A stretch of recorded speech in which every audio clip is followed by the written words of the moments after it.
മാത്രമേ ഉള്ളൂ. ഇവിടെ വിളിച്ചപ്പോൾ വന്നു എന്ന് പറഞ്ഞാൽ എനിക്ക് ഫോട്ടോഗ്രാഫേഴ്സിന് ഭയങ്കര ഇഷ്ടമാണ്, അവരെ പരിചയപ്പെടണമെന്ന് ഭയങ്കര ആഗ്രഹമാണ്. ഫോട്ടോഗ്രാഫേഴ്സ് മെയിൻലി മീൻസ് ഇതല്ല, നമ്മൾ വൈൽഡ് ലൈഫ് ഫോട്ടോഗ്രാഫേഴ്സിന്. ബാക്കിയുള്ളവരൊക്കെ നാട്ടിൽ നമുക്ക് കിട്ടും, നിങ്ങളെ കിട്ടാനാണ് പാടി. പറയുന്നത് കടുവേനൊക്കെ കാണുന്ന പോലെ കാട്ടിൽ പോയാൽ മാത്രമേ നിങ്ങളെ കിട്ടും.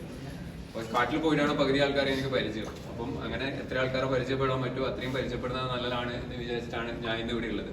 പ്ലസ് നിങ്ങളെടുത്ത ഫോട്ടോസ് കാണണം. കാരണം ഒരുവിധം ഇൻസ്റ്റാഗ്രാമിലൊക്കെ എനിക്ക് പലരെയും കണ്ട് പരിചയമുണ്ട്. ഞാൻ ലൈക്ക് സ്റ്റോക്ക് ചെയ്യലായിരിക്കും, ഫോളോ ചെയ്യുന്നുണ്ടാവില്ല, പലരെയും ഞാൻ സ്റ്റോക്ക് ചെയ്യുന്നതായിരിക്കും. അങ്ങനെ ഫോട്ടോസ് കണ്ട് പരിചയമുണ്ട്, പലപ്പോഴും അസൂയപ്പെട്ട് നോക്കിയിരിക്കുന്ന ഫോട്ടോസ് ഉണ്ട്. അപ്പോൾ അതേപോലെയുള്ള ഫോട്ടോസ് കാണാനും ഇതേപോലെ ബാക്കി ഇതിനെ കുറിച്ചുള്ള കാര്യങ്ങളൊക്കെ ഓൾറെഡി നസീർക്ക് പറഞ്ഞു. ഞാൻ ഉപദേശിക്കേണ്ടോ അല്ലെങ്കിൽ ഞാൻ പറയേണ്ട കാര്യങ്ങൾ അതിന്റെ കൺസർവേഷനും ബാക്കി കാര്യങ്ങളൊക്കെ മൂപ്പര് ഓൾറെഡി പറഞ്ഞു. കാടിലൂടെ നടന്നും കിടന്നും ഒക്കെ പരിചയമുള്ള ഒരാളാണ്. അപ്പോൾ ഞാൻ അതിനെക്കുറിച്ച് കൂടുതൽ എക്സ്പ്ലെയിൻ ചെയ്യുന്നില്ല. ഞാൻ വന്ന കാര്യം ഞാൻ പറഞ്ഞു, എനിക്ക് നിങ്ങളുടെ ഫോട്ടോസ് കാണണം. കുറച്ച് അസുഖമില്ല, നല്ല എന്താ പറയുക എക്സിബിഷൻസുകൾ നടത്താൻ സാധിക്കട്ടെ. എല്ലാവർക്കും, നിങ്ങൾക്കും ഇതുമായി ബന്ധപ്പെടുന്ന എല്ലാവർക്കും എല്ലാവരും ആശംസകളും നേരുന്നു. അടുത്തതായിട്ട്